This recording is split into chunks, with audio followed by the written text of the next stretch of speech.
It's another day, left jab, right jab, this is MMA. Mixed martial arts, quick body parts, undefeated when I pick 'em. Who the champ, who the victim, looking in my crystal ball, I predict the winner. Never stop fighting, if you lose, keep your chin up. Know how the game go, I'm a smart fella. Welcome to the show, this the MMA fortune teller.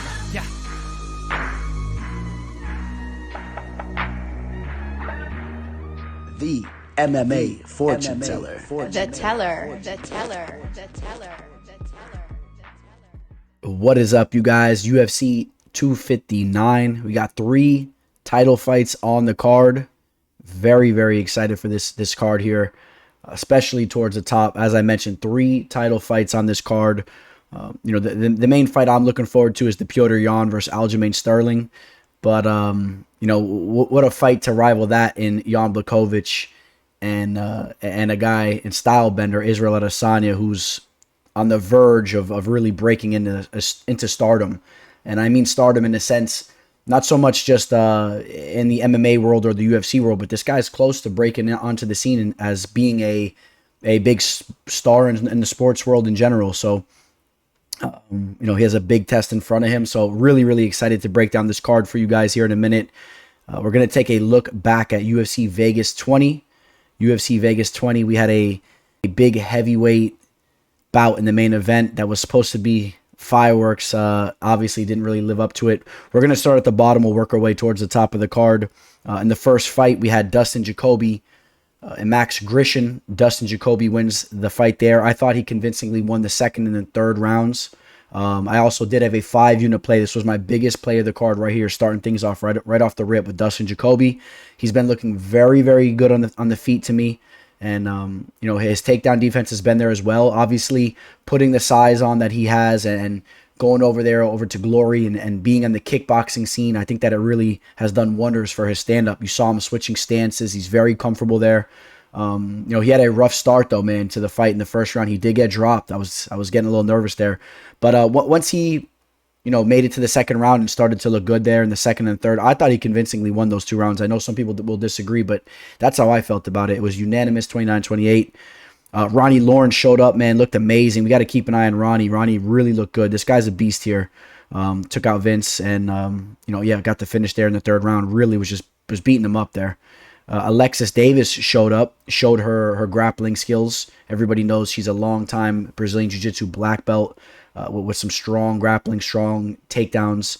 And I was a little surprised to see her go in there and really dominate Sabina the way she did with the takedowns.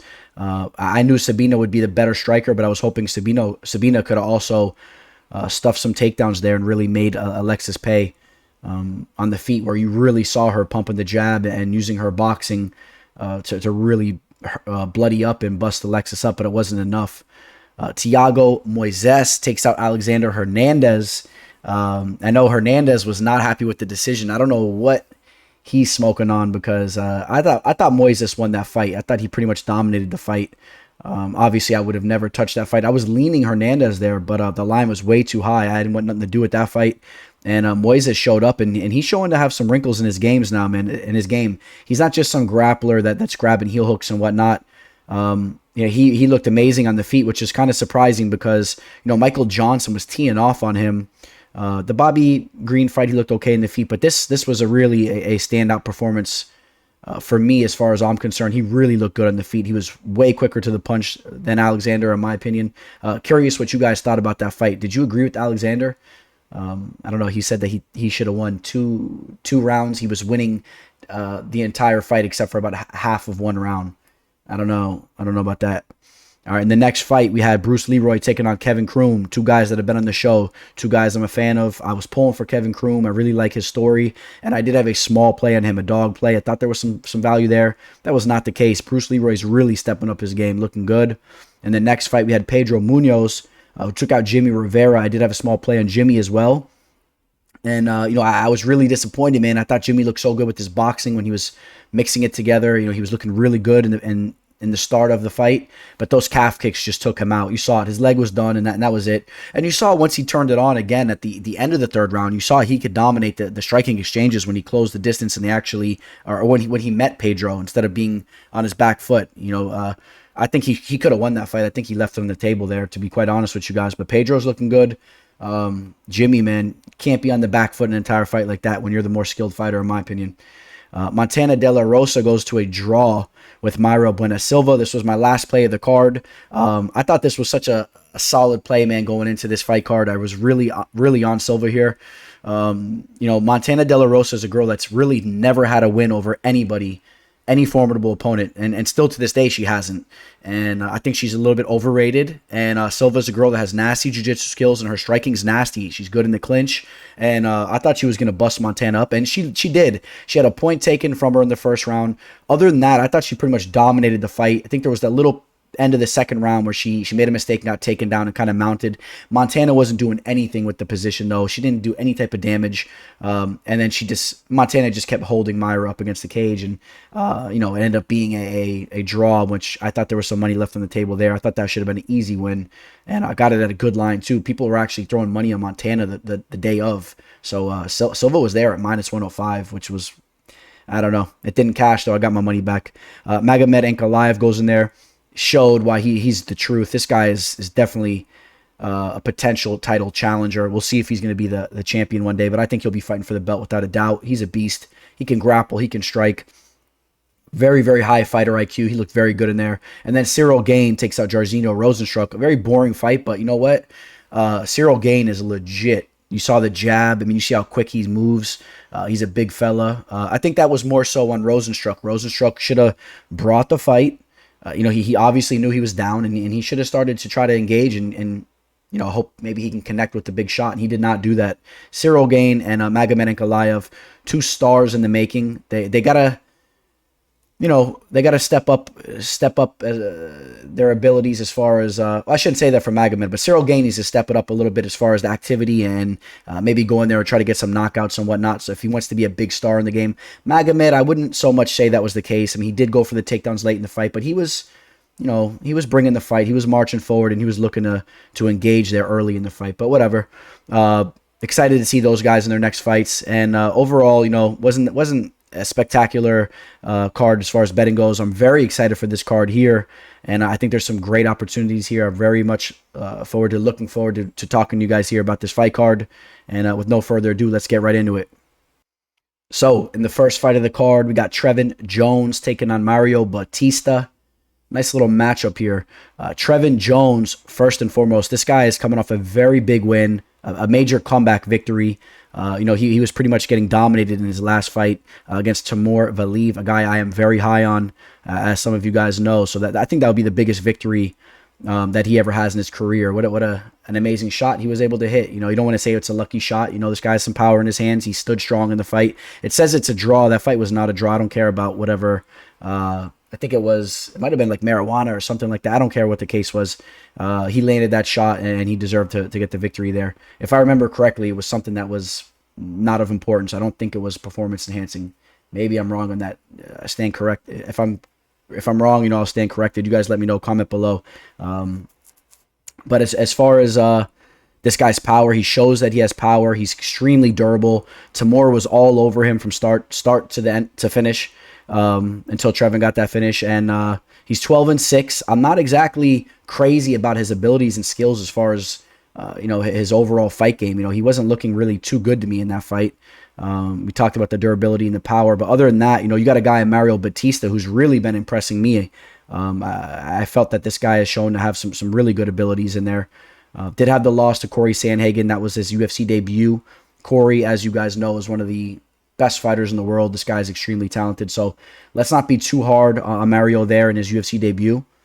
And then after that, he took out Jin Susan, and then looked amazing in his last fight against Miles Johns, where he hit him with the flying knee. Was it right? Flying knee to the ground and pound, and it looked really good in that fight. This is a guy. He's 27 years old, and he's starting to peak here. 9 professional fights. This is an excellent spot for him. I think that Trevin's going to meet him. He's going to meet him in the octagon there, and he's going to give him an opportunity to make this an entertaining fight where somebody could really pull something off nice.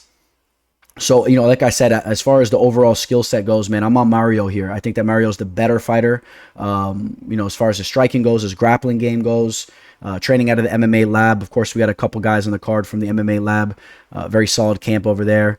And, yeah, this was the big shot that he landed. If it wasn't for that shot, you know, he was on his way to losing the fight.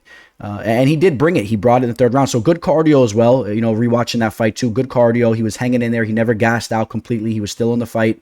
So has a little bit of a tank on him as well. But when you check out the resume, nothing really that's that impressive as far as I'm concerned. And I'm on Mario here. I think that Mario is a guy that can actually make a name for himself in the game. I'm excited to see how he performs here.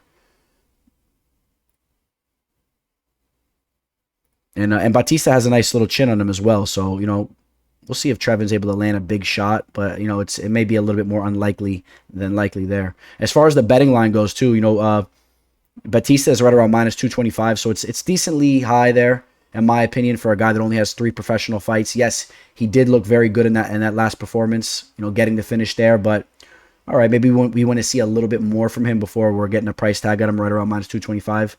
But at the same time, like I said, I think he is the better fighter here, and I do expect him to show up and get a victory there. All right, in the next fight, talk about guys with potential, all right? Uros Medic taking on Alan Cruz. Let's not forget about Cruz as well. Cruz is a guy that I was very high on going into his last fight. He did drop the ball. He did lose that fight there. Lost to Spike Carlisle. Got finished, which isn't the greatest look right now either because Spike has been since cut from the UFC. But, you know, before that fight, Alan Cruz really had some momentum. He was coming off Dana White's Contender Series, got a nasty finish on that show. The guy has good footwork. He has a hell of a reach. You look at him in this fight here. He's coming into this fight with a 7-inch reach advantage over a guy in Uros Medic, who's a rangy fighter in his own right. So, you know, that's something to be said right there. Alan Cruz, in my opinion, is a dangerous striker. He'll give anybody a run for their money on the feet. Working on his overall game as well. 31 years old. Alan Cruz is a guy that was working at Publix. I think he may still be working at Publix. Maybe since he's quit, but hopefully he's able to fully prepare for these fights. I know he's still trying to make a name for himself. He's trying to get his bank account right before maybe he's able to do that, but does have a lot of abilities. But on to Uros Medic. This guy, Uros Medic, you know, this guy is the truth. One of the more impressive performances on Dana White's Contender Series. Looked great in that fight. Great pop in his hands. Nasty body kicks. Got the finish there. I believe it might have been in the second. What was it? Let's pull it up real quick. I'm trying to see if I remember that correctly. Oh, that was in the first round. Excuse me. I got the finish against Mikey Gonzalez in the first round. You know, he pressured him against the cage, hit him with a nasty body shot, collapsed him. This guy has real power. He's well-rounded, great takedown defense. This guy is really the overall package, in my opinion. Fighting out of Alaska, you know, Serbian blood. This guy's really got a good fighter spirit, and this is a guy that I'm very excited to finally see back in the cage. I got to pull for Uros here. Not so much even just pull for him. I think he's going to go out there and handle business.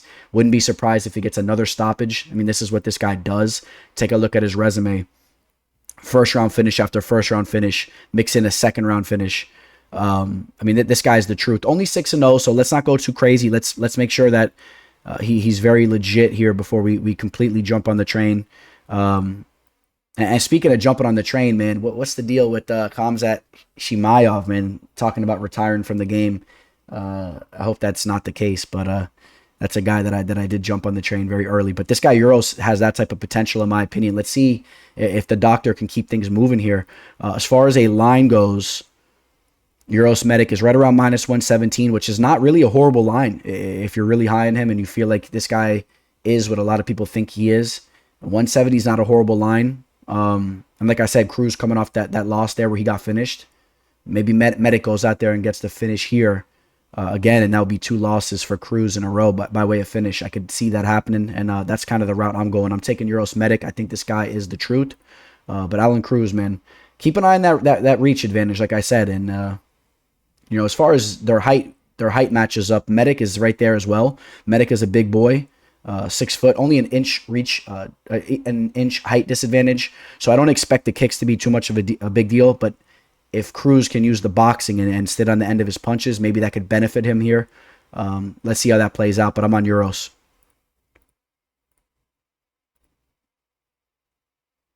And I did some little updates to my system here for my recording, so hopefully this is coming out a little bit better to you guys, and it's moving a little bit quicker as I click around here and I'm pulling up the fighters' resumes and whatnot. Hopefully the audio sounds good. I hope I fixed that. As I told you guys, I was working on some of those things. In the next fight, we got Livinha, the Brazilian gangster Souza, taking on Amanda Lemos. Two Brazilian fighters here, and quite honestly, I'm more high on Amanda than Souza. I've really never been a big fan of Souza's game. She's a very tough chick. She's very tough. I mean, she's in there to fight with you, and she's not easily put away. But you know, it's going to be hard to forget the performance that she had against Brianna Van Buren. That was a fight that was really, really a bad look for her, in my opinion. She was taken down. She was beat up on the feet. And that was a tough look for her there. And then she went out there and she took out Ashley Yoder in her last fight. I think Yoder is a girl that I'm not exactly crazy about and herself as well. So I know she was supposed to have a fight here. That fight fell apart. But and I know Yoder's coming off that victory against a girl that a lot of people were high on. The name slipped in my mind, but she was able to get the fight down to the mat and win the decision there. I think that was more of a stylistic matchup. So again, I'm not really crazy about Yoder's overall game. Amanda Lemos, on the other hand, looked very good in her last fight against Mizuki. You know, Amanda has nasty striking. She's really shown to have some real pop in her game. Took out Miranda Granger, and in the fight before that, has a loss to Leslie Smith. Yeah, that was almost 4 years ago. So again, Amanda Lemos is a girl, 33 years old, but I really feel that she's taken some strides in her game. I think this is a girl that's really took advantage of everything that's been going on in the world. You know, I think this is a girl that's just been grinding, training extremely hard, and I think that we were able to see that in her last fight. So Lemos, the line's right around -190. You know how I feel about women's mixed martial arts, betting on it. Sometimes it's tough. Like you saw it last week, I had Silva there, and sometimes you have the better fighter and weird things happen with the takedowns. You could see a girl that's brutalizing another girl but just gets taken down. There's these weird things that happen in these women mixed martial arts fights. I think that Lemos is the better fighter here. -190, you know, I don't see why that's a horrible line. Livinha Souza, you know, has credentials on the mat as well. She can definitely grapple. Like I said, she's an extremely tough chick. She's looking to walk you down and crack you as well. So she'll be there. She'll be there for Amanda to land on herself. I mean, she's going to come to fight. This should actually be quite the good fight here.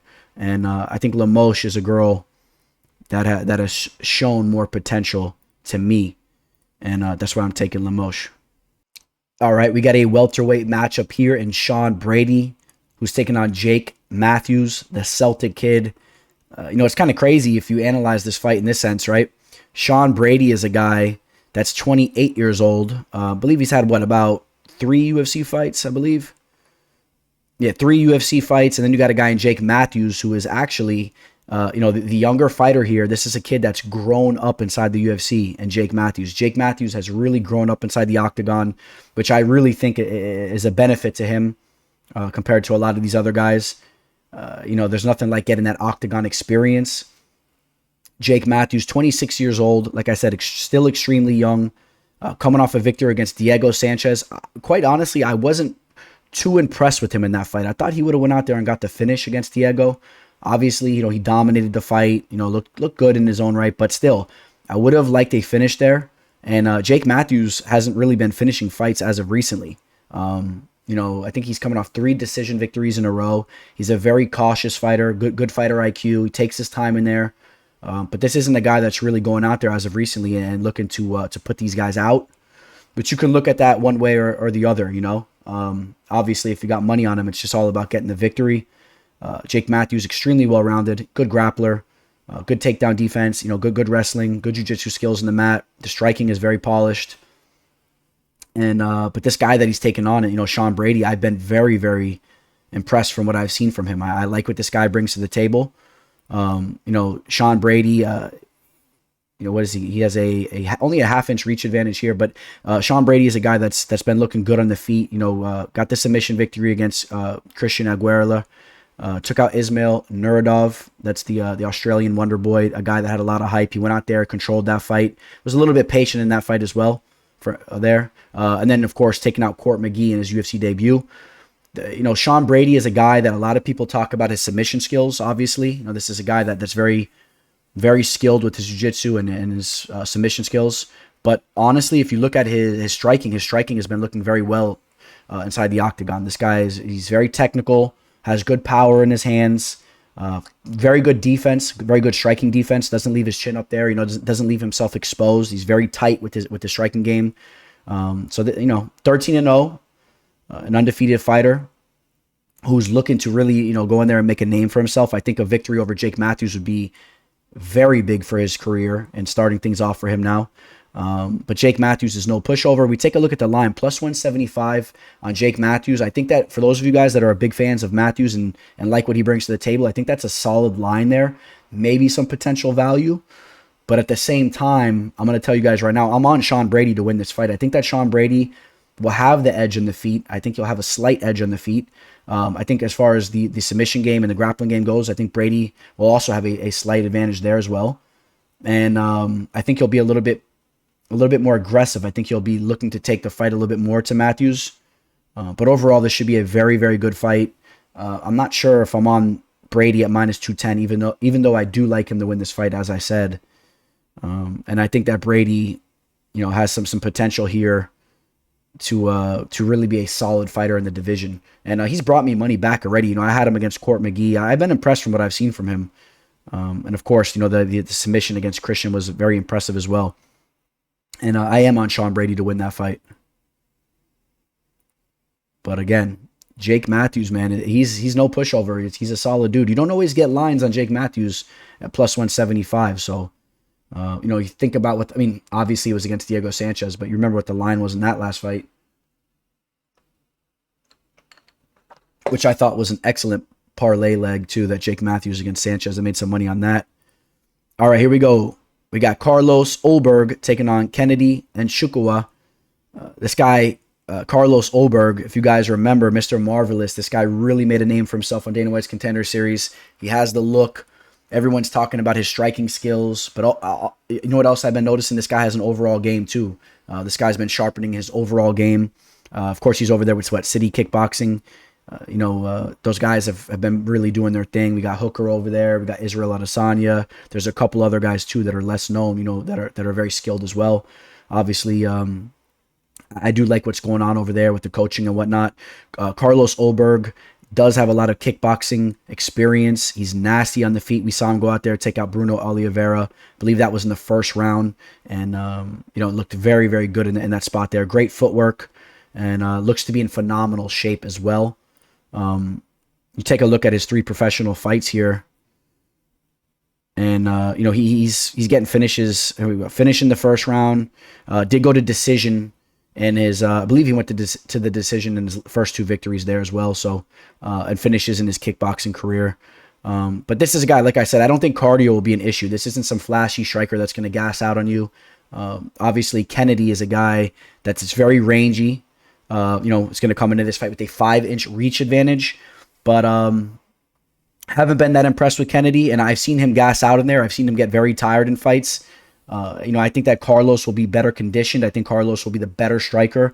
I would love to see Carlos work some calf kicks here. I wouldn't be surprised if that's the case. I think Carlos might start to butcher Kennedy's legs up and start to tear him down from the bottom as he works his way up to the top. I could see him getting a finish. There's no question about that. This guy is a finisher. That's what he does. Minus 225. Really not that bad of a line as far as I'm concerned. I really haven't been too high on Kennedy. I think of when I think of Kennedy, some of the fights as of recently, I think he fought Stoshik. I think that was a fight that he went out there and in his last fight took out Stoshik. That was a fight that he really just kind of got lucky in there. I think Stoshik was the more talented fighter, but Kennedy kept pressing him and actually was able to kind of gas out Darko, another fighter who has bad cardio, bad conditioning in my opinion. So both of those guys were looking a little slow in there. I think Ulberg takes out both them. And before that, obviously, Kennedy did have the loss against Paul Craig. That was another fight where he got tired in there and eventually got submitted. So, we take little mental notes on this, and I think Ulberg is a guy that has a lot more potential, and he'll start to make a name for himself in the game here as he gets his first UFC victory this upcoming weekend. Would have liked to have gotten this line a little bit lower. I was hoping, it would be nice to grab him maybe somewhere in the minus 160 or 170 range. You got to be on top of these things early though sometimes, and depending, man, they're sharp with the lines these days. So, but Ulberg is the better fighter, and this will be a good light heavyweight matchup right there. All right, we got a flyweight bout. Tim Elliott taking on Jordan Espinosa. Tim Elliott, really cool dude, a guy that I've been trying to do an interview with for quite some time, and we're going to have that out to you guys hopefully the next couple of weeks. Probably a MMA live discussion on Instagram. Tim Elliott, cool dude. Tim Elliott's a guy, really has a relentless pace. He's really going to press you. He's going to get in your face, try to get those takedowns, but he's very risky out there, man. He puts himself in vulnerable situations, which is why he does get subbed a lot. But if you're not up to par and you're not ready to go, I mean, he'll work you. He'll end up, he'll be mounting you before you know it. He'll be sitting on your chest, smashing you. I mean, this guy's wild with the grappling. He's unorthodox on the feet. Of course, he trains with James Krause. You guys know him extremely high on everything they have going on over there, so that's always a plus as well. He's won 2 of the last 5 fights. Took out Mark De La Rosa. That was a nice sub against De La Rosa, who is a Brazilian Jiu-Jitsu black belt himself. Lost to Figueiredo. Figueiredo's, obviously the champ. Lost to Askarov, who we'll be talking about here in a minute, and obviously you guys know is a very, very talented fighter, taking on Joseph Benavidez later here in the card. And then lost to Brandon Royval, a guy that I am very high on as well. So do take that into consideration. Some good talent there. He went out and took out Ryan Benoit in his last fight, so that was a good victory for him to get back in the win column. Now he's taking on Jordan Espinosa. Espinosa coming off that loss against David Dvorak. Took out Mark De La Rosa as well. Lost to Alex Perez. Matt Schnell. What's up, Schnelly? And has a victory against Eric Shelton. Jordan Espinosa is a guy that has good striking. He's decently well-rounded. I think his striking is up to par. It's pretty crisp, and he can give anybody a run for his money. I think that he probably will get the better of the striking exchanges here against Tim Elliott. Like I said, Tim Elliott's kind of wild. Throws those looping type of punches. He's switching stances. If Jordan can keep it crisp and orthodox, I think he can tag some nice shots there. I think he can pump the jab. And this is a close fight here. I got to go with Jordan Espinosa, though. I do think that Jordan is slightly the better fighter. Like I said, though, stylistically, there's different avenues these guys can go. Maybe Elliott can try to grind him out. But I don't necessarily see that being the case. And I think that Espinosa gets back in the win column here. The line is pretty much almost a pick 'em, which I think is accurate. I don't feel extremely confident in the Espinosa pick. I wouldn't be surprised if Elliott shows up once again. But Elliott does make a lot of mental errors in there and is very aggressive. And, if you have money behind him, he could have you, punching the wall or something like that. He can make a stupid mistake and your money's out the window. So I do like Jordan slightly there. All right. And the next fight, we got another flyweight bout. This is a solid fight here. Kai Kara-France taking on Rogério Bontorin. This guy Rogério, I am a fan of what he brings to the table. I think he's a little bit under the radar at this moment. Had a victory on Dana White's Contender Series against Gustavo Gabriel. Got the submission there. This guy does have some solid submission skills. I like this victory here. This is a solid opponent in Magomed Bibulatov. Got the split decision victory there. Julian Paiva, that's a guy that has a lot of hype behind him right now. He's starting to make a name for himself in the game. If you guys remember, that fight was absolute fireworks from the moment the bell rang. And Paiva had a nasty, nasty cut on him. I kind of wish the cut didn't stop the fight because I would have liked to see that fight play out. But make no mistake, Bontorin was in control of that fight at the moment. Obviously, it was a very crazy fight. Things could have went differently. But Rogério is a guy, like I said, has power in his striking. The grappling is there. He's very polished with the grappling. And he can give anybody a run for their money. And Kai Kara-France, on the other hand, is a guy coming off a loss, a guy that tends to go to decision every time he wins, right? I mean, every time he wins a fight, it's a decision fight. He's an overall well-rounded fighter, kind of a meat and potatoes type of fighter, in my opinion, a flyweight meat and potatoes. Don't blink. Might have to change that nickname there. But coming off the loss against Brandon Royval, who I'm very high on, lost to Moreno, very talented fighter. So no real shame in those losses. And like I said, Kai Kara-France is a guy that's been showing up, going to work, and pulling off victories for some time. I mean, this guy's a professional dude. He goes out there, he pulls off the decisions. And I think this is a really good fight here. And we talked about City Kickboxing. Another fighter coming out of City Kickboxing. Bontorin's going to have a half-inch reach advantage. Ain't going to be much. Bontorin is a guy that's coming in as the dog, but I'm going to say that I expect him to win this fight. I think it's a close fight. I'm going to slightly edge him. And I think the line should be a little bit more close to a pick'em, in my opinion. So maybe some possible value there as Kai Kara-France is coming in. Looking good, man. Looking like he's in shape and ready to go. But Rogério is a real test. And let's see if Kai Kara-France can get back into the win column. I'm going to edge Bontorin. All right, we got another flyweight bout coming at you guys. We got Joseph Benavidez taking on Askarov. Obviously, Joseph Benavidez, a legend in the game that unfortunately just kept coming up short every time he was fighting for the belt.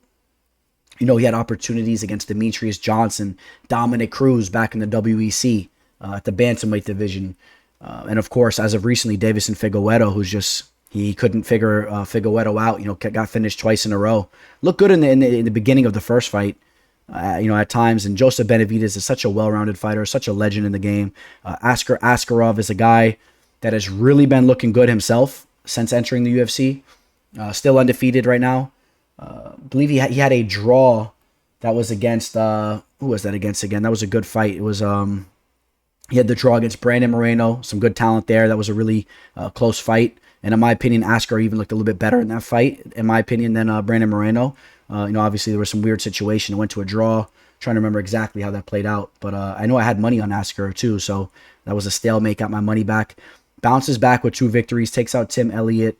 And then more impressive, his last fight, Alexander Pantoja was able to pretty much stalemate Pantoja. Was able to use the striking, was able to nullify him with the grappling, control him against the cage, get some takedowns, really wear Pantoja out. Pantoja is a guy that I'm very high on. I think he's a very talented fighter. That was a big victory. And in my opinion, that was Askar's coming out party. As you see him coming in right now as a favorite against Joseph Benavidez. You don't see a lot of guys going against Joseph Benavidez as the favorite, especially in non-title fights, because Joe B goes out there and wins those fights. And you see him here at Megan Olivi. I like this couple here, man. This is a cool couple. I know Olivi is obviously a student of the game and herself. She's been involved, with MMA, in all types of ways for years. And, I know Megan wants nothing more than to see her man eventually hold gold. I think he has the opportunity to still do that. He's 36, but let's say he strings off a couple victories in a row before you know it, he's fighting for the belt again. I'm not saying he does it, because obviously he would have to go out there and take out Figueiredo, or possibly a guy like Moreno, if Moreno can win the rematch in that fight. But you got to feel for them, man. This is a guy that's put so much into the game. I know he wants to hold that gold strap. Team Alpha Male always had that stigma. They couldn't win the big fights. And, Faber always losing those title fights as well. I would like to see Joe B eventually hold gold. But I'm not sure if that ever happens. But we'll see. We'll see how that goes. And I'm gonna edge Joseph Benavidez here. I know he's the slight dog, but I think that in fights that are not for the belt, Joseph shows up for. And this guy has so much experience. He's only 36. I think he's gonna be motivated and still ready to go. Be ready to go. And I'm gonna take him here to win the fight. It's gonna be a very close fight. And I got your boy Joey B, who is a slight dog. It's basically almost a pick 'em there. All right, we got a bantamweight fight. Kyler Phillips taking on Yadong Song. This is an excellent matchup here. Kyler Phillips, the Matrix, looked very, very good in his last fight against Cameron Else. I did have some money mixed in on him there. Was very happy to see him show up there. Kyler Phillips is a guy that's been grappling with jiu-jitsu since he was just a little kid, and has really shown some wrinkles on the feet as well with his striking. This guy's been looking good in there. 8-1. But I think he, LFA veteran, took out Gabriel Silva and Cameron Else in his last 2 fights. And was on the Ultimate Fighter as well, I believe, if I remember that correctly. But I know he has a loss to Brad Katona there. Brad Katona, that was on the show. Trying to remember if that was a fight to enter the. No, I think he was. Yeah, I think that was the undefeated. I don't know. I gotta run that back, but you guys comment below. Give me some clarity on that. I'm trying to remember that. Lost to Victor Henry, then bounces back with 3 victories in a row. But back to what I was saying, he's really hitting some strides here. Training at the MMA lab. You guys know I'm high in them. He's only 25 years old. as well, so keep that in mind. I think that we're really going to start to see his skill set start to really excel. And like I said, we saw that in his last fight. This guy's a whiz on the mat. And then, this is a fight. This is a big step up in competition here. Yadong Song, very, very crisp with the striking. A lot of people are high on Song. I thought he should have lost that last fight against Marlon Chito Vera. But still, even in that fight, if you want to say he lost it, I still think he looked impressive at times. The striking is there. There's no question. And you want to talk about youth. This guy's only 23 years old. Wait till this guy's 28. Just a very talented fighter that's his game is very clean. His striking is very clean. The defense, he throws strikes. His hands are always in position. Doesn't leave a lot of holes out there for you to capitalize on.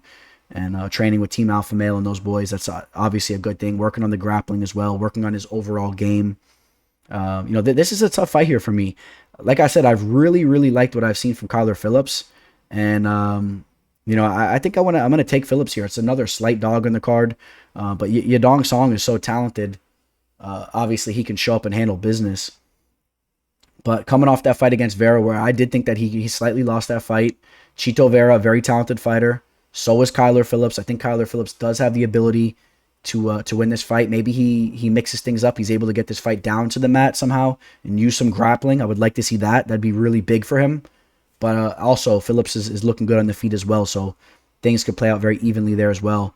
A very, very slight lean on Kyler Phillips. Obviously, Song can show up and handle business there. So, but Kyler Phillips is going to be my pick there. We got Dominick Cruz taking on Casey Kenney. What a fight for Casey here to solidify himself in the bantamweight division. Taking out a guy like Dominick Cruz would be as big as it gets. Some people had Dominick Cruz, at one time ranked as the best bantamweight ever. Obviously, there's a little bit of a debate to that. There's other guys that you can argue, obviously, that have done more in the division. But Cruz is right there at the top. Coming off 2 losses, lost to Cejudo, which was a tough loss to him. And then, of course, Cody Garbrandt, who styled on him in that fight. Before that, took out Faber, TJ Dillashaw. That's a big victory there. Took out Mizugaki. That was after a long layoff, too, with all his surgeries on his knees. He went out there and knocked out Takea. But, the last 2 performances have been great from him. You guys know Dominick Cruz has excellent footwork. He's really one of the first guys that really mixed up his striking game in that sense. It's the switching stances and the funky style. He's not going in there really looking to take your head off. He's just looking to style on you and score points on you. A good wrestling background and, an extremely well-rounded game. Does Dominick Cruz have? He's 35 years old. He's been through a lot of wear and tear on the body. I think now it's Casey Kenney's time. Casey Kenney also has 19 professional bouts. He's right up there with Cruz. He's a little bit younger though, man. 6 years younger. I think that's going to be a good factor there. Casey Kenney has a very, very good judo background. He has very good hips. This isn't a guy that you're going to go in there and put on his back that easily. I don't expect that to be the case at all. In fact, I think that Kenney will have the edge. If anything, maybe I see Kenney mixing some stuff up with the grappling. Very, very, very good hips does he have. But the striking is where it's been at. Here's the thing. Casey Kenney is going to have the power advantage here, but Cruz may or may not, but he may have that footwork and that speed advantage. But I'm not even exactly sure if that's going to be the case either, because Kenney has been mixing things up there very well as well. So you guys know I've been very high in this kid, and obviously I'm going to pick him to win this fight here. We take a look at the line. And the line right now the live line is right around -145 for Kenney. A little bit of money coming on him depending on your book. And I'm sure there'll be some people backing Cruz up. Cruz is a top-notch fighter, a legend in the game. But, I got to go with Kenney. Like I say, the main factor in this fight to keep an eye on is the youth. They're in that smaller cage as well, so he'll be able to close the distance a little bit better on Cruz. And Cruz, a true teacher in the game. I think that Cruz is going to take his 3rd L here in a row. But very excited to see how that fight plays out. And they'll be pretty much identical as far as the reach goes and the height and all that. Just that age difference. All right, we're on the main card now, boys. Thiago Marreta Santos taking on Alexander Rakić. Santos, of course, coming off a very, very tough loss against Glover Teixeira. You know, he had moments in that fight where he hurt Teixeira, but you saw that there was an issue with the leg as far as I was concerned. You know, with the wrestling, he was like scared to really put pressure on it and to stuff those takedowns. He kept getting taken down very easily by Glover there. You know, as far as the loss, you know, I mean, just he was getting smashed by Teixeira. Can't really be too hard on him as far as like the durability or chin issues. I mean, he was getting smashed up. Teixeira's been going in there and just brutalizing guys as of recently. And yeah, eventually he pulled off the rear naked choke, you know, when Santos was pretty much done there. You know, he didn't have much else to give. The fight was over. Now taking on a guy in Alexander Rakić, who you guys know I'm very high on. The light heavyweight division has been on absolute fire. These are the guys I've been talking about for quite some time. Magomed Ankalaev. Now you got Alexander Rakić stepping up. You guys know there's some other guys out there too. Yuri, that guy Yuri. I think he's from Czech Republic. Trying to think, maybe I'm wrong on the country there. You guys know what I'm talking about though. That guy's a beast who just knocked out Volkan Ozdemir. And there's a lot of guys that are really exploding on the scene. I'm sure I'm even forgetting some guys right now. You know, I'm still high on Nikita Krylov. Johnny Walker is a guy I'm high on as well, coming off a big win. And these are the guys that are really bursting on the scene. And this is why I said John Jones won't be maintaining that belt. I think he's smart enough to know when to get out the division. That's why he's bumping up to heavyweight or whatnot now. I don't think he'll be taking out these guys as the years progress. Alexander Rakić is a guy, nasty leg kicks. He's a very, very big fighter for the division. This guy really has a frame on him. You see him coming in with the 2-inch reach advantage, 2-inch height advantage. 29 years old, the Austrian fighter, has some Arnold Schwarzenegger in him. I mean, this guy got some real, how you want to say, this guy's a freak. You know, he's a freak athlete, man. You don't see a lot of guys like him with the ability as far as the frame and the athletic ability. This guy touches guys and he puts them out. So, you know, you saw what he was able to do to Anthony Smith, pulling off another victory there. I'm on Rakić here. You know, after the loss that Santos just took, you know, there's some question marks with the wrestling takedown abilities and just being beat up the way that he just was. You know, Rakić is going to be right back in his face, dropping heavy shots. And I think that Rakić might even be the more polished striker. Keep an eye on that as well. I really like his calf kicks and I like his striking. But Santos is a guy, if he does touch you, he can put you out. So obviously we got to keep that in mind. We've seen Rakić touched up a little bit. I remember Devin Clark kind of touched him. Really wasn't that clean, but kind of wobbled him backwards before Rakić ended up knocking him out anyway. But, you know, we'll see if Santos can maybe touch Rakić up. I don't expect Santos to go in there and really use his grappling. I know he's a black belt in jiu-jitsu as well. I don't expect him really to get the fight down to the mat. I don't think he'll be able to do that. And that's why I am on Rakić here. We take a look at the live line. Rakić is right around a -155. Not a horrible line there. But like I said, as you guys know, Santos is no pushover as well. This guy has real knockout power. Really gave John Jones a run for his money with the torn ligament and all that. I mean, we'll see how this fight plays out, but I am on Alexander Rakić, and this is a guy that I think will be a future title challenger as well. Do not be surprised if you see Alexander Rakić and Magomed Ankalaev fighting for the belt one day. Remember I said that. So, yeah, the pick is Alexander Rakić. Down to the lightweight division, we got Drew Dober taking on Islam Makhachev. You know, Islam Makhachev, you know, if you guys have been reading the news as of recently, Khabib said, you know, pretty soon, all these guys that they've been talking about in the division, you know, they're all going to be, you know, topped by Islam Makhachev. He's going to be the name of conversation moving forward. You know, obviously, we all know Islam has some real abilities with the grappling. The striking's there as well. This guy, you know, comes from that same, you know, that same cloth as Khabib and all those guys, and does have a lot of potential. We just really haven't seen him matched up against, you know, the toughest of guys. We've seen some good victories here. The Davi Ramos was a good win.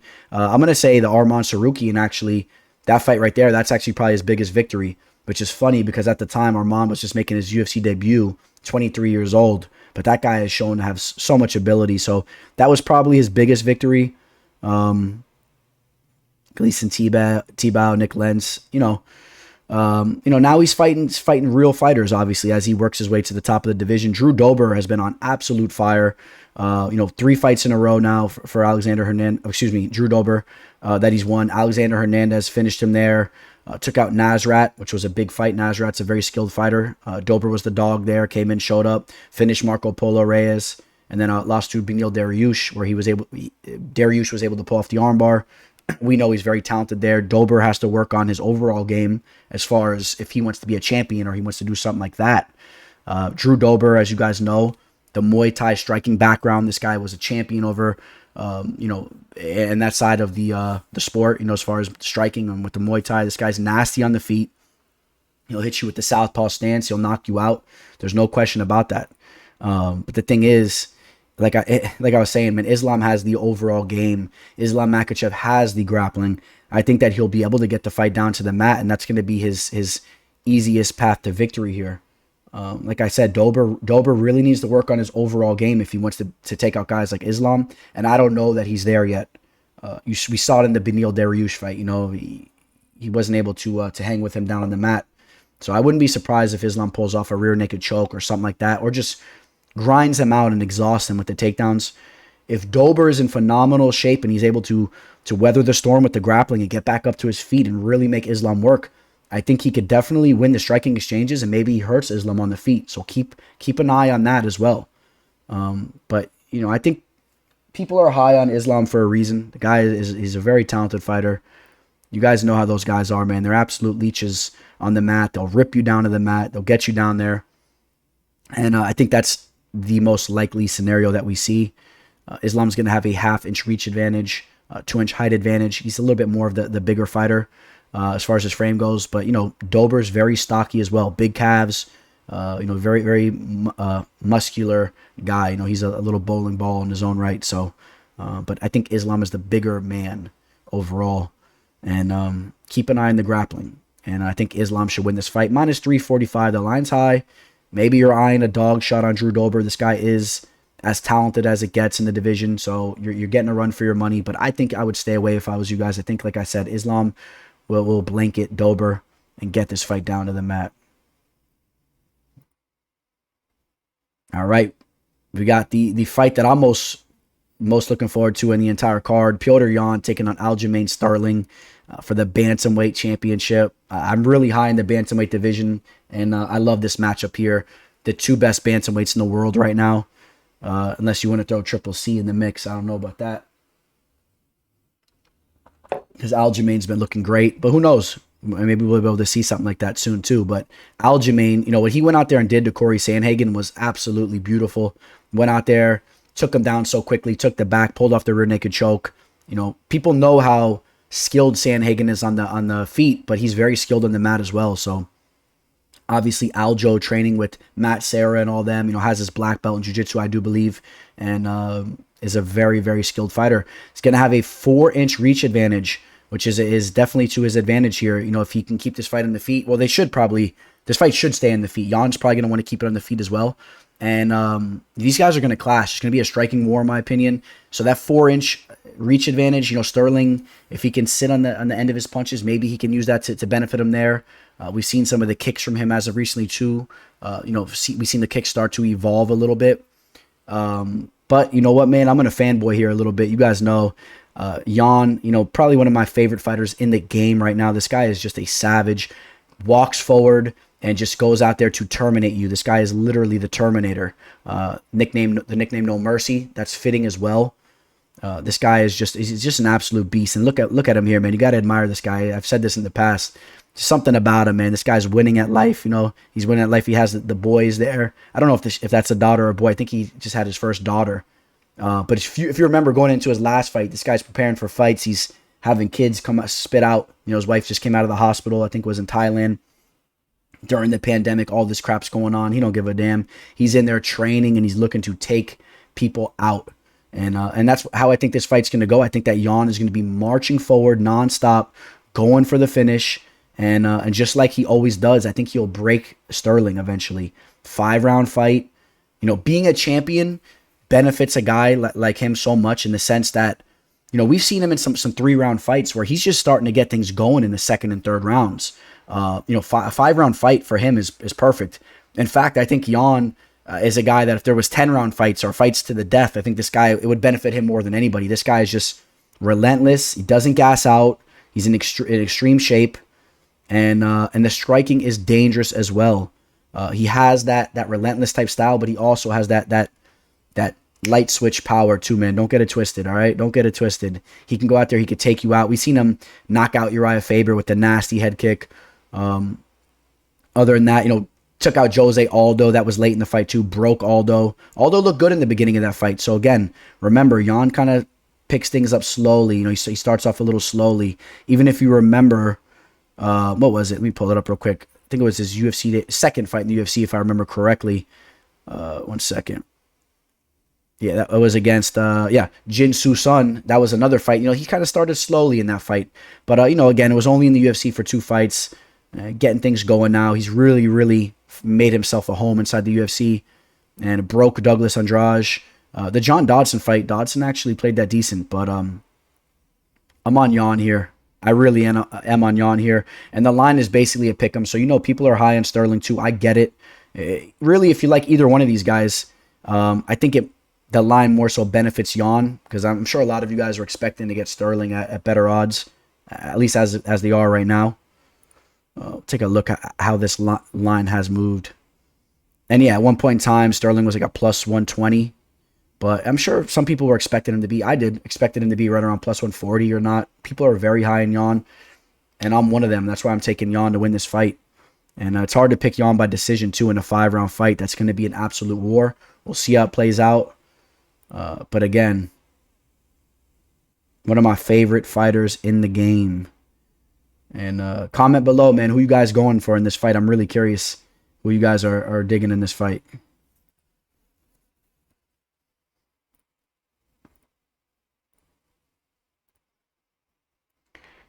All right, we got another championship matchup here. Amanda Nunes takes on Megan Anderson. Amanda Nunes, the greatest women's mixed martial arts fighter? Question mark. I don't know about that. You guys know I got Valentina Shevchenko. I'll bring it up every time. But Nunes is without a doubt 1A, 1B with Shevchenko. They're right there together. Amanda took out Cyborg. She's taken out Shevchenko. Obviously, I'll sit here. I'll argue. I will argue those decisions, but whatever. Nunes is amazing. She's a solid fighter. The power she has is second to none over there in women's MMA. I think she's going to have a lot more power than Megan. Megan is a girl. She's only going to have a 3-inch reach advantage. It's not as big as some would think. She is 6 foot though. She'll have a good reach advantage with her legs if she was able to use her kicks. I just don't see it though. I think Nunes would catch her slow kicks. She would crack her with an overhand right, straight down the pipe. Or straight right down the pipe as Megan tries to throw some leg kicks. I think that Nunes will actually butcher Anderson with the leg kicks. I think she'll calf kick her up. We've seen what top team's been doing over there with those kicks as of recently. They've really been, making that a primary attack for the camp. And I don't know. I like that Megan Anderson. I like she's training over there at Glory MMA and Fitness. Of course, I'm high on them. James Krause and all them. I'm not seeing it. And obviously the line shows that too. I mean, Nunes is right around a minus 1,200 right now, if not worse, depending on the books you're looking at. And I would love to see Anderson show up. I really would. But, we saw Anderson get absolutely demolished by Holly Holm. Remember, Holly Holm was ragdolling her Khabib style. Made a lot of money on that fight. This was the fight where she, I think she kicked Zingano and they got in her eye. So that was a weird stoppage there. The Felicia Spencer loss, she got submitted there. And then she's bounced back with 2 victories over girls you're probably not even too familiar with. 2 more striking-based fighters, if I remember correctly, too. Zara Ferran and Norma Dumont. I think she's the French fighter. But this is a major step up in competition as from the fighters she's been fighting against as of recently. And Megan has a crazy frame, though. I think people are intrigued by her because she is a striker, more of a striking-based fighter. She has a crazy frame. Just don't think that the frame is going to matter as much as the skill set will and Amanda Nunes. So I would love to see Nunes rematch Shevchenko. That's the fight that needs to happen. And the fans need to start pushing for that more so, I think. I don't know. I don't hear a lot of rumbling about that. I mean, Shevchenko had a tough fight in her last fight, but I know she has another fight coming up now. So I believe she does. But yeah, Amanda Nunes. I don't even know what you can do with that. You can throw it in a parlay. Maybe you'll win 20 cents off your $1,000,000. So, all right. We made it to the main event. Oof. I'm so excited for this fight. Like I said, I'm excited for the Yan fight and this Yan Sterling fight a lot, but this fight, how can you not be just as excited, right? Israel Adesanya trying to be a double champ, one of the few men to ever do that, men or women. Obviously, we have Amanda Nunes, DC, Conor McGregor, and Henry Cejudo. Will Israel Adesanya be another man to do that, to accomplish being a double champ, which is a big deal? And especially here because he's fighting a guy in Jan Blachowicz who is an absolute tank of a man that's been on fire as of recently, going out there, knocking out Luke Rockhold. Took out Jacare Souza, but the last two fights knocks out Corey Anderson and then took out Dominick Reyes in spectacular fashion. Jan Blachowicz is a guy that has a lot of power. If he touches you, it's lights out. We've seen Israel Adesanya knocked out in the kickboxing scene. Matter of fact, if you know the guy that knocked him out, he's since been fighting over in MMA and has been looking really, really good. Keep an eye on him. I think he's more on the Asian scene though. Let's see if I can pull it up for you guys actually real quick, because this is something just to take note of real quick if you guys are interested as fight fans. Yeah, Alex Pereira. And this is a guy, just to touch upon, he's 3-1 now as a professional, but looked amazing in his last fight against Thomas Powell. And fighting over in LFA, excuse me, so I know I'm wrong on that. So that's a guy that hopefully we see make it to the UFC. Keep an eye on him. He's been looking nasty on the feet. And he has a similar style as does Izzy. Had the striking background, came over to the UFC came over to the MMA game and has really put things together. There's a style bender in Ulberg. We talked about him earlier. This is very, very top-notch talent these guys are working with. These guys are all bumping shoulders and brushing shoulders with a lot of good training partners out there. You guys know how I feel about Izzy. I think he's so talented. He's an excellent striker. The performance that he just put on against Paulo Costa was amazing. Used the leg kicks. It was a little bit weird, though, as far as I'm concerned, because Paulo Costa just sat there and he ate those leg kicks up. And by the time he actually took them into consideration, it was almost like it was too late. I really, really thought that Costa just froze up there. But you still got to give props to Adesanya. But I'm going to say this. When you see the fight brought to Adesanya, I think it's a different type of fight. We saw that in the Kelvin Gastelum fight. Kelvin closed the distance, and he made that a brawl, and that fight was tied up going into the 5th round. Now, Kelvin Gastelum is not near the fighter, the man, however you want to say that, compared to a guy in Jan Blachowicz. Jan Blachowicz is a way bigger man, a guy that's way more durable and has way more power. Maybe you give some speed advantage to Kelvin, yes. Kelvin's smooth with the boxing, the southpaw stance. But if Jan Blachowicz gets in a war with Izzy, it's going to play out differently, in my opinion. I think that Izzy's going to have to be really durable to eat those shots without being really hurt. You saw how his face looked in the Kelvin fight. Let's see how his face looks after getting tagged up by Jan. Jan Blachowicz has good grappling skills too. He's a strong wrestler. I think he might be a black belt in jiu-jitsu as well. And he's a guy that slowly grinded his way to being possibly the best light heavyweight fighter in the world. Obviously, you guys know I'm a little bit higher on some of these other guys. I think that some of these other guys, if they did fight, I think they would actually take him out. But Jan Blachowicz is still one of the top fighters in the world, and he is the champion right now. And I'm taking Jan Blachowicz to win this fight. Like I said, I think that this fight is gonna really be a real fight. It's gonna be a brawl. This isn't gonna be a fight where Izzy just goes out there and calf kicks him and then all of a sudden just knocks him out all quickly. I think Jan Blachowicz is too durable for all that. Of course, you never know what's gonna happen in there, and you got to take into consideration Izzy's bumping up in weight, might have a little bit more power, one of the most talented strikers in the game. But Jan has shown to be a very durable fighter. So I think this fight's gonna play out for a minute there until someone kind of caves in the later rounds. And I don't know why, man. I think it's going to be Izzy there. I'm going to pull up Jan Blachowicz' background real quick. Just talk a little bit more about him here. 4 fights in a row. Lost to Santos. Santos throws grenades in his hands. Obviously, they were going at it. He did get caught. But before that, strung off another 4 victories in a row. took out Krylov, Manoa, you know, and really I feel like he elevated his game right around this time too. You know, I definitely believe he changed as a fighter right around here, really started to elevate his game. People used to make fun of him. I remember back in the day, people thought he was you know, just a half-ass fighter, and it really is not the case. This guy really polished his game up. And, you know, we saw him lose to guys like Jimmy Manoa and Corey Anderson and then come back and get victories over these guys. You know, took out Corey Anderson there, took out Jimmy Manoa there. So, like I said, he was a different fighter, or he is a different fighter towards the later half of his career. And I expect things to still be on the rise. And I think the bigger man takes out Izzy here. So I'm very interested to see how this fight plays out, and I'm really, really curious for your guys' opinion. Please comment below. Who do you guys got in the main event? I want to know. I know a lot of you guys are rolling with Izzy here, but how do you feel about the difference in the size of these guys? It's a speed versus power type of affair, and I'm excited for this fight, man. I'm really excited for this fight.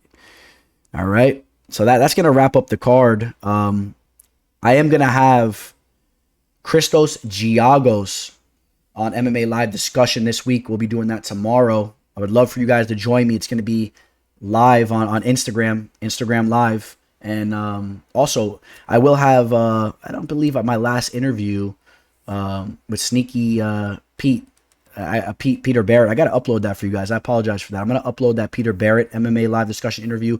Now what I do is I record them and then throw them up on here, you know, on YouTube after the fact, and you know, I'm still polishing some things up. So I don't know, man. I appreciate you guys as always, man. Shout out to everybody that stuck with me throughout this video. Please like this video, subscribe, help me out over here, help things with the channel continue to progress. But you guys know I appreciate you guys like always, and I really hope you guys enjoy these fights. And let me know what you guys are betting on for this fight card. Curious, comment below. Check me out on Instagram, MMA Fortune Teller _. You can also get a hold of me, MMAFortuneTeller@gmail.com. And if you guys are interested in my pricing or whatnot, reach out to me, you know, for my picks and whatnot, my bets. And you guys, I hope you guys all make some money on this card. All right, guys, signing out, the Teller. The MMA Fortune Teller. The Teller.